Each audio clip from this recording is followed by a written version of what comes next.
కేంద్ర ప్రభుత్వం బాధ్యతగా వ్యవహరించారని కూడా ఆయన డిమాండ్ చేశారు. స్టీల్ ప్లాంట్ ప్రమాదంలో 9 మంది చనిపోవడంపై కూడా ఆయన విచారణ వ్యక్తం చేశారు మాజీ సీఎం జగన్.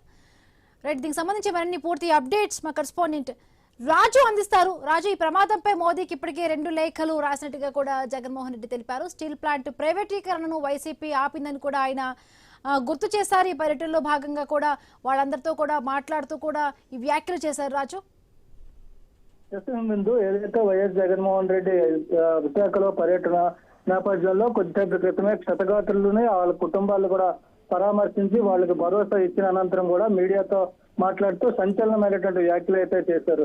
ఏదైతే ప్రస్తుతం ప్రభుత్వం బాధితులకు ఇస్తున్నటువంటి డబ్బులు ఏవైతే ఉన్నాయో వాళ్ళ గ్రాడ్యుయేటీ, ఇన్సూరెన్స్ ఇవన్నీ కూడా సుమారు 1,45,00,000 ఒక్కొక్కరికి వస్తుంది. కాబట్టి మేము ఇచ్చే ఎక్స్గ్రేషియా గురించి ఆలోచించొద్దంటూ నిన్న నారా లోకేష్ చేసినటువంటి వ్యాఖ్యలు అయితే తప్పుపట్టారు.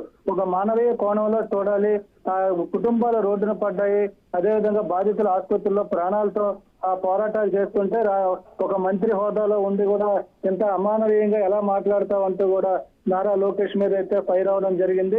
అదే నేపథ్యంలోనే గతంలో ఎల్జీ పాలిమర్స్ ఘటనలో 11 మంది చనిపోతే వాళ్ళకి తక్షణమే సీఎం గా ఉన్నటువంటి అప్పుడు నేను విశాఖపట్నం వచ్చి ఒక్కొక్కరికి ₹1,00,00,000 ఇవ్వడం జరిగింది. ఈ పరిస్థితుల్లో ఇప్పుడు తాజాగా ఈ ఘటనకు సంబంధించి కూడా రాష్ట్ర ప్రభుత్వం ₹1,00,00,000 ఎక్స్గ్రేషియా ప్రకటించాలి అంటూ కూడా డిమాండ్ చేశారు. మేము చేశాం కాబట్టి మీరు చేయొచ్చు, అది అసాధ్యమేం కాదు అంటూ కూడా వాళ్ళకైతే సూచన చేయడం జరిగింది. అదేవిధంగా గతంలో వైఎస్ఆర్ కాంగ్రెస్ పార్టీ అధికారంలో ఉన్నప్పుడు స్టీల్ ప్లాంట్ ప్రైవేటీకరణ అయితే ఆపగలిగాం. 2 సార్లు మోడీకి లెటర్ రాసాం, ప్రైవేటీకరణ ఆపాలంటూ కూడా మేము రాసినటువంటి లెటర్ ఆధారంగానే ప్రైవేటీకరణ ఆగింది. కానీ 2 సంవత్సరాల క్రితం వచ్చినటువంటి కూటమి ప్రభుత్వం వలన మళ్ళీ స్టీల్ ప్లాంట్ నష్టాల బారిన పడడం, తరచూ ప్రమాదాలు జరగడం, కార్మికులు చనిపోవడం ఇలాంటి ఘటనలు చోటు చేసుకుంటున్నాయి. అదేవిధంగా దేశంలో ఎక్కడా లేని విధంగా కార్మికులకి పర్మనెంట్ కార్మికులకు ఇవ్వాల్సినటువంటి జీతాలను కూడా పర్సంటేజ్ లెక్కన ఇవ్వడం అనేది అయితే దేశంలో తొలిసారిగా విశాఖపట్నం స్టీల్ ప్లాంట్ లో జరుగుతుంది అంటూ కూడా ఆశ్చర్యాన్ని, ఆవేదన కూడా జగన్మోహన్ రెడ్డి అయితే వ్యక్తం చేయడం జరిగింది. రాబోయే రోజుల్లో ఒకవేళ ప్రభుత్వం కానీ ఇప్పుడు ఈ క్షతగాత్రులకు కానీ కుటుంబ సభ్యులు ఏదైతే మృతుల కుటుంబాలకు కానీ ఎక్స్గ్రేషియా ఇవ్వని పక్షంలో, అదేవిధంగా ₹1,00,00,000 ఇవ్వని పక్షంలో మళ్ళీ అధికారంలోకి వైఎస్ఆర్ కాంగ్రెస్ పార్టీ వస్తుంది. ఆ వచ్చిన వెంటనే కూడా వాళ్ళందరికీ కూడా నెల రోజుల లోపల ₹1,00,00,000 పరిహారాన్ని అయితే ఇచ్చే విధంగా చర్యలు తీసుకుంటానంటూ కూడా వాళ్ళకైతే హామీ ఇవ్వడం జరిగింది.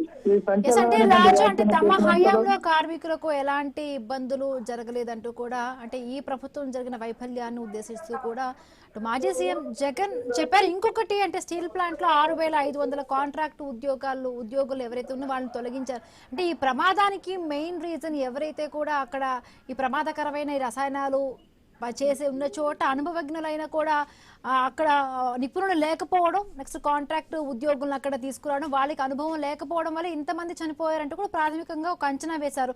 ఇప్పుడు కూడా అంటే కూటమి ప్రభుత్వం వచ్చినాక, అధికారంలోకి వచ్చినాక మొత్తం 10,500 మంది కార్మికులను తీసేశారంటూ కూడా చాలా పెద్ద ఎత్తున కూడా జగన్మోహన్ రెడ్డి ఆరోపణలు చేశారు.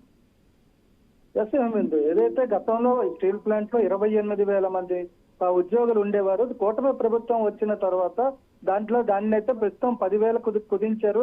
అందులో పర్మనెంట్ ఎంప్లాయీలని బలవంతంగా VRS పెట్టించారు, మరికొంతమంది పదవి విరమణ చేశారు. అయినా కాంట్రాక్ట్ కార్మికులే 6,000 మందిని అయితే ఒక్కసారిగా తీశారు. కాకపోతే మొత్తంగా చూసుకుంటే 28,000 మంది కార్మికుల్లో ప్రస్తుతం అయితే 10,500 మందే ఉన్నారు. మొత్తం 28,000 మంది చేయాల్సినటువంటి పనిని కూడా ఈ 10,600 మంది చేస్తున్నారు. కాబట్టి తరచూ ప్రమాదాలు జరుగుతున్నాయి. దీనికి పూర్తిగా కూడా కేంద్ర ప్రభుత్వం కానీ స్టీల్ ప్లాంట్ యాజమాన్యం కానీ బాధ్యత వహించాల్సి ఉంటుంది అని చెప్పి కూడా జగన్మోహన్ రెడ్డి అయితే చెప్పడం జరిగింది. ప్రస్తుతం వాస్తవంగా చూసుకుంటే స్టీల్ ప్లాంట్ లో పరిస్థితి కూడా అలాగే ఉందని చెప్పి ఇప్పటికే కార్మిక సంఘాలు కూడా తెలియజేస్తున్నాయి. ఎందుకంటే ఒక దగ్గర నిన్న కూడా చూసాం, చాలా మంది కార్మికులు చెప్పడం, మనతో పాటు చెప్పడం జరిగింది.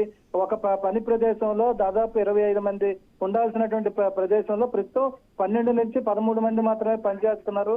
దీనికి తోడు నైపుణ్యం కలిగినటువంటి ఉద్యోగులు అయితే లేరు.